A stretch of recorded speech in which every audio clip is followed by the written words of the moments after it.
महिला आणि बालकल्याण आयुक्तालय आणि संबंधित प्रशासन हेतुपुरस्सर आमच्यासोबत जातीय देशभाव करून आम्हाला आमच्या हक्कापासून वंचित ठेवत आहे.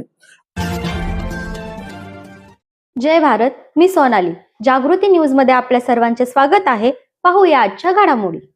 जय भारत, जागृती न्यूज मध्ये आपल्या सर्वांचं स्वागत आहे. दर्शक हो, आम्ही आता महिला व बाल विकास आयुक्तालयाच्या समोर आहोत आणि या ठिकाणी नांदेडहून काही कंपन्यांचे संचालक या ठिकाणी उपोषणाला बसलेले आहेत आणि ते आमरण उपोषणाला बसलेले आहेत. काय त्यांच्या मागण्या आहेत, काय त्यांचं म्हणणं आहे, आपण जाणून घेऊया. माझ्यासोबत आता भगवान खंदार आहेत, ते एका कंपनीचे संचालक आहेत. काय सांगाल तुम्ही, तुमची काय मागणी, का आपण उपोषणाला बसलात?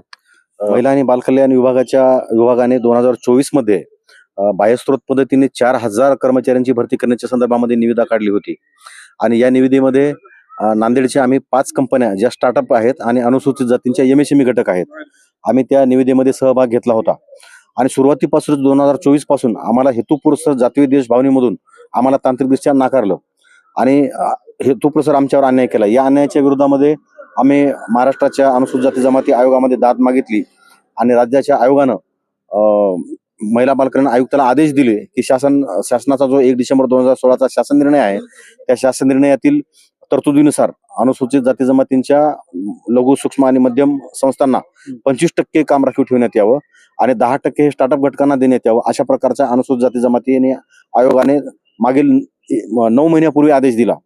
तरी देखील महिला आणि बालकल्याण आयुक्तालय आणि संबंधित प्रशासन हेतुपुरस्सर आमच्यासोबत जातीय देशभाव करून आम्हाला आमच्या हक्कापासून वंचित ठेवत आहे.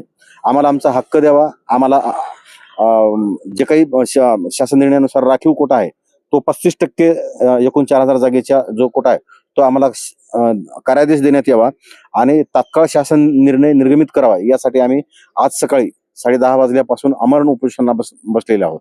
शासनाच्या तरतुदीनुसार महिला व बाल विभागाच्या आयुक्त महोदयांनी असं अभिप्राय देणं अपेक्षित होतं आणि आम्हाला त्याप्रमाणे त्या सहभाग नोंदवल्यानंतर आम्हाला 35% काम आमच्यासाठी राखीव ठेवणं बंधनकारक होतं.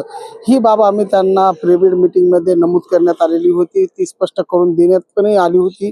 त्यानंतरही त्यांनी आमच्यावर ते जाणीवपूर्वक जातीय द्वेषभावनेतून त्यांनी आम्हाला होरपळून टाकण्याचा प्रयत्न केलेला आहे.